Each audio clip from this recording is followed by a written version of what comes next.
Hi everyone, here's another haul video with mini reviews. This is the Chikuhodo G16, which I bought for research purposes and because the shape is interesting.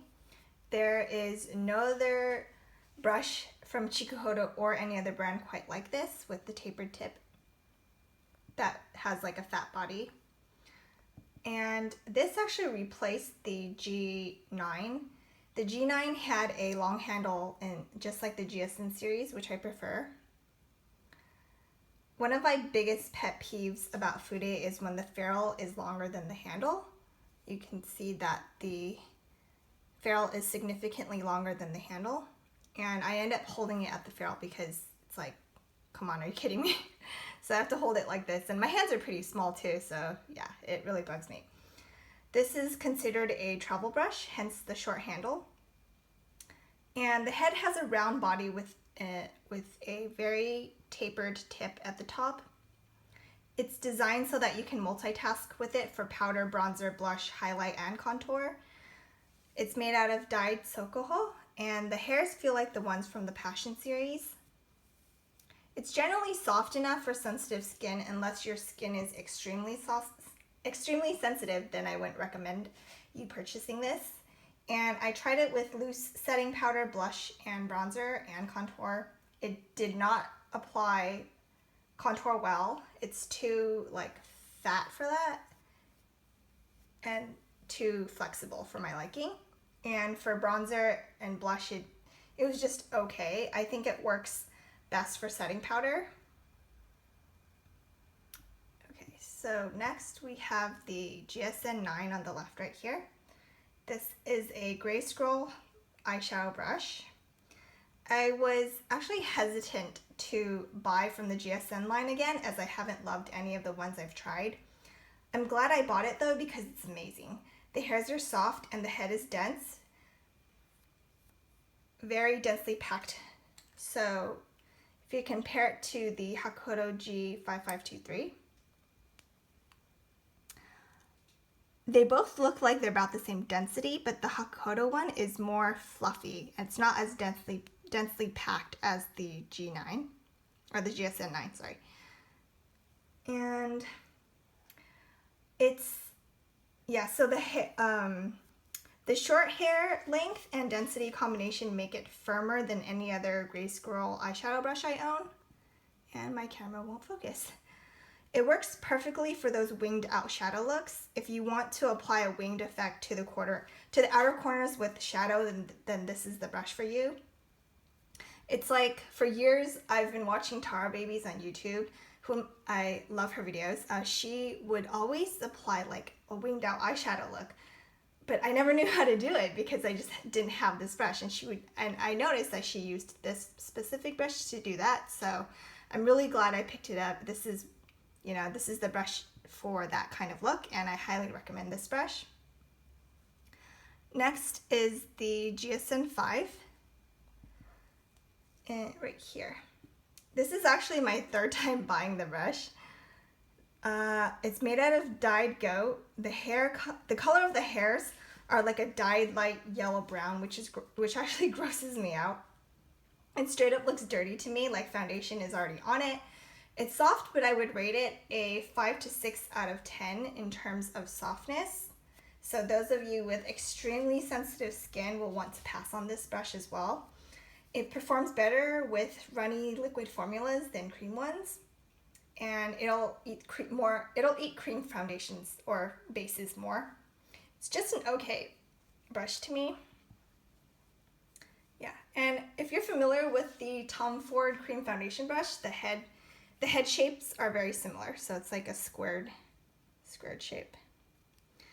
All right, then we have the 2016 Beautylish Chikuhodo Sakura Highlight Blush Brush.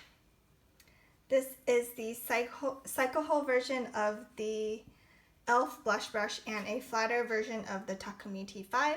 So I will pull out the e.l.f. blush brush. Yeah, they're pretty identical and both scratchy on my face.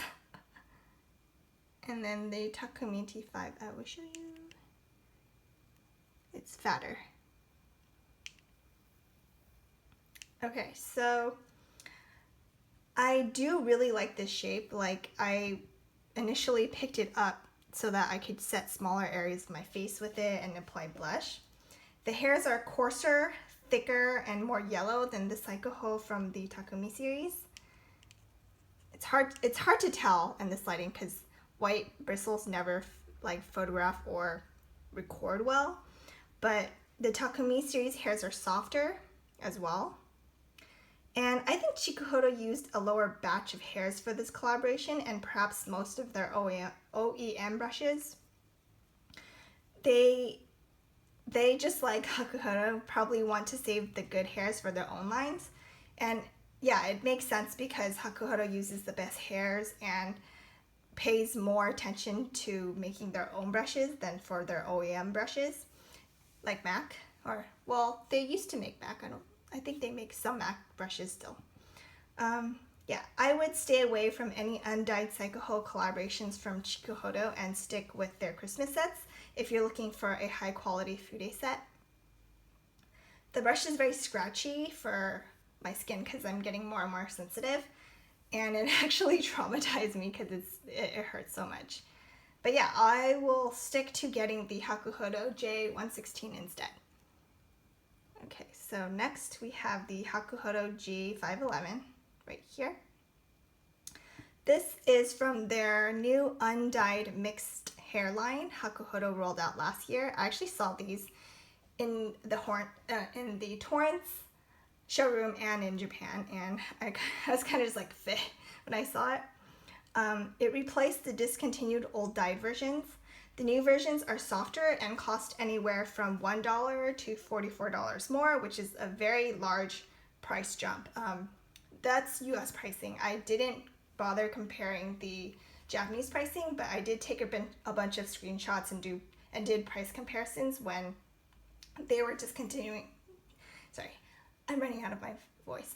When they were discontinuing the old dyed versions. And people will refer to these hairs as salt and pepper or undyed.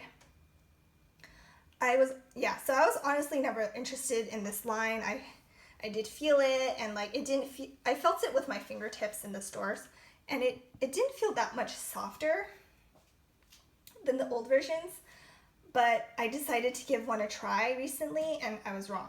These brushes are much softer than the old versions, on my face at least. They're soft enough for all skin types. I want to like put out a disclaimer. If you have like super sensitive skin and you get a bad batch of hairs, like if you get one that has like one or two prickly hairs, then it's not going to be soft enough for you, obviously, but it really depends on the bundling. Okay, so the G511 is a small angled highlighting brush. You can see like this. You can also use it as a blush brush if you have a very small face. You can also use it to set smaller areas of the face. And this is mixed with squirrel and goat. The line does also have a squirrel and horse blend of hairs, or of brushes. I deem this airy, but some people would probably say it's got a medium density. It's more so airy, leaning medium, if that makes sense. Let's see. Okay.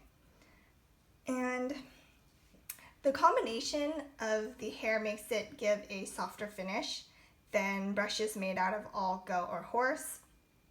It still packs a stronger application than squirrel brushes, and this hair mix gives more of a sheen finish for highlighter than like bam in your face metallic, like the J5521 or like a brush made out of horse. The only thing is that even though it's small, it can still get onto the cheek area and accentuate pores. But if you don't have like pores, like visible pores on your cheek, then it shouldn't be a problem. It picks up soft, medium, and hard pressed products well. And this is the brush that I forgot to include in my last haul that actually made me want to buy more of the undyed mixes. I am running out of my voice, sorry.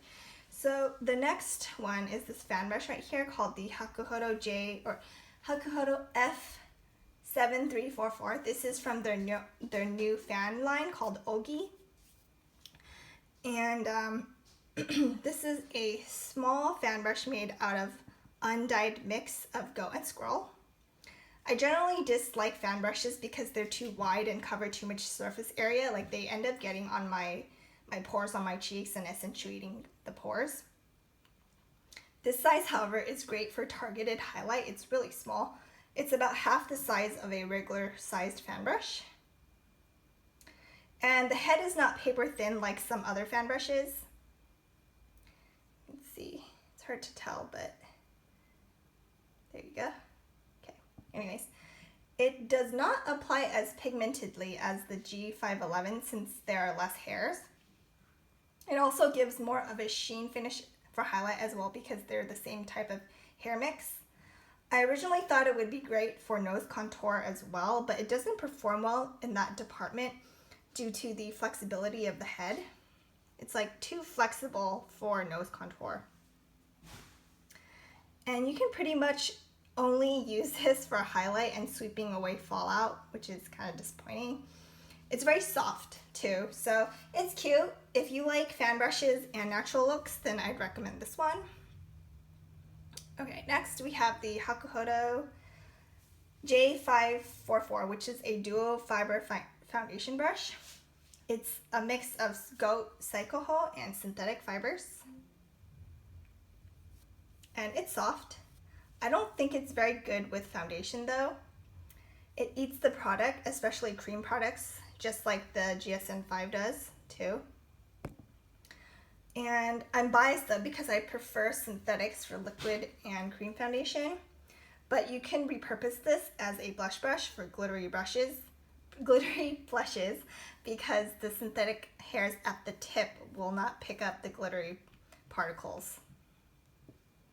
Okay, then we have the G5533 right here.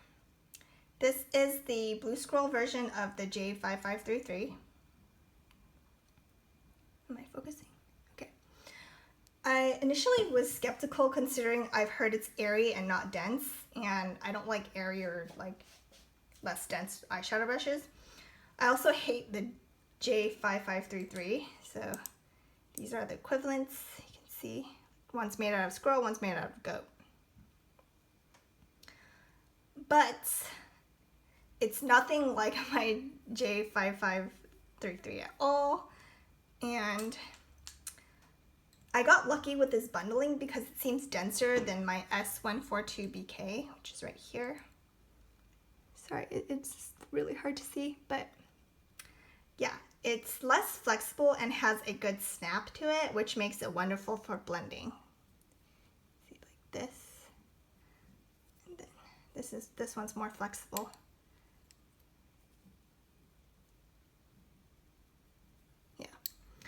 Alright, so I do really like this brush a lot, and I'm glad that I picked it up. Okay, then we have the Shu Uemura 5R right here. This is a small eyeshadow brush made out of Kolinsky. Wow, my camera is not focusing. Okay, I'm happy that I was able to finally try out Shu's Kolinsky, like a Shu Kolinsky brush. It's long and skinny, and it's circular, so it's hard to tell. I think my camera keeps like focusing on the other brushes, so I'm just gonna go like this. Yeah, that's better. It applies somewhere in between goat and horse, I think. It's not as strong as the two that I just mentioned. It's very, very soft, and it's similar to Hakuhodo Kolinsky, but I think the Shu one is like more orange, and the Hakuhodo one is like brownish. Okay, so the next one that we have is the Koyudo White Mushroom. This is the last one that I'm going to talk about. This is a powder and finishing brush made out of 100% top quality Chikuhodo baby goat chest hair. That's what it says on the CD Japan website. It's round and I think it's like medium to dense in terms of density. Let's see.